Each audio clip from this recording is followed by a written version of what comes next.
MLRG or peak rank? Peak rank.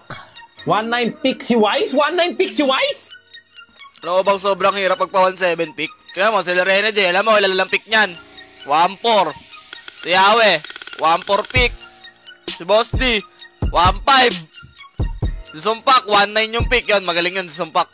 Sobrang hirap magpa-points dito sa pick, guys, kasi solo ka lang. Pick mahalaga dito sa HOA, guys. Dito tumitingin lahat ng coach. Dito tumitingin lahat ng org. Dito lahat tumitingin sa pick rank, guys. Pag mababa pick rank mo, wala. Tatapong ka na sa basurahan. Isa ito sa mga maiinit na usapin ngayon sa mobile MOBA community. Ano nga ba ang peak tournament? Sa Honor of Kings, meron silang tinatawag na peak tournament. Para siyang rank game. Pero ang kaibahan lang, bawal dito ang duo, trio, lalo na 5-man. Mag-isa ka lang maglalaro kasama ng ibang solo players. Kaya malabo na may makalaban ka na magkakampi sa game. Paano nga ba makapasok sa peak tournament? Ito ang 7 kaalala na kailangan mong tandaan. Rank requirement. Kailangan na abot mo yung Epic o Master 5 last season kung balak mo maglaro ngayon. O Master 5 naman ngayong season. At kahit bumagsak ang rank mo, ay makakapaglaro ka pa rin hanggat nasa Diamond pataas ang rank mo. Reputation points. Kailangan 100 ang reputation points mo. Walang labis, walang kulang. Peak hours. Ang peak tournament ay may limited time lamang. Nabukas sa araw-araw mula alas 7 ng gabi hanggang alauna ng madaling araw. In-game name. Lahat ng players na kalahok ay mapapalitan ng pangalan ng peak player 1 to 10. So hindi mo makikilala kung sino at taga saan ang kakampi mo. May papakita lang yon pagkatapos ng game. Starting peak points. Nagsisimula ang points ng 1,200. Makakatanggap ka ng 20 to 30 points kada panalo at minsan mas mataas pa depende sa performance ng laro mo. At habang umaangat ka, pababa naman ang pababa ang peak points na binibigay. Kaya challenging talaga. Wide hero pool. Kailangan malawak ang hero pool mo kasi di mo maaaring magamit dito ang mga hero na never mo pang nagamit o walang sapat na hero points. Energy. May energy o 3 points na binibigay kada game na maaaring pangdagdag kapag panalo o pambawas kapag talo naman para sa iyong game points. Para sa losing game, mas mataas ang rank, mas mataas ang energy requirement para pambawas sa deduction points. Halimbawa, nasa 2,100 peak points ka na. Kailangan mo ng